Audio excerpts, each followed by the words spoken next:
Talk media வாசகர்களுக்கு வணக்கம். அழகே உருவான அத்திவரதர் தொடர்ந்து 32 நாட்களாக நமக்கு தரிசனம் அளிச்சுட்டு வராரு. நேற்று வரை சைன கோலத்தில் காட்சியளித்து வந்த அத்திவரதர் இன்று முதல் நமக்கு நின்ற திருமேனியில் தரிசனம் அளித்து வருகிறார். ஓங்கி உலகளந்த உத்தமனாய் காட்சி தரும் அத்திவரதரின் அழகை காண ஒரு ஜென்மம் போதாது என்று தரிசனம் கண்ட பக்தர்கள் கூறுகிறார்கள். நின்ற திருக்கோலத்தின் முதல் நாளான இன்று பெருமாளுக்கு வெள்ளை மற்றும் நீல நிற பட்டாடை அணிவிக்கப்பட்டுள்ளது. மல்லி, முல்லை, செண்பகம், துளசி மாலைகளால் அற்புதமாக அலங்கரிக்கப்பட்டுள்ளார் அத்திவரதர்.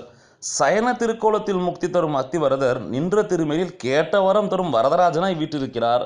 சங்கு சக்கர கதா அஸ்தனான எம்பெருமானின் அபய ஹஸ்தத்தில் மாசூசக என்று எழுதப்பட்டிருக்கிறது. மாசூசக என்பது கீதையின் சாரம், அதாவது என்னை சரணடை என்பதே பொருளாகும். பக்தர்கள் கூட்டம் கூட்டமாக காஞ்சி நோக்கி வந்து கொண்டிருக்கின்றனர். மாவட்ட நிர்வாகம் பல சிறப்பு ஏற்பாடுகளை செய்துள்ளனர். ராட்சத பந்தல் அமைத்தல், குடிநீர் விநியோகம், பலத்த போலீஸ் பாதுகாப்பு என்று பல்வேறு நடவடிக்கைகளை எடுத்து வருகிறார்கள். பெருமாளோட இன்றைய திருக்கோலத்தை இந்த வீடியோ மூலமாக பார்த்துருப்பீங்க.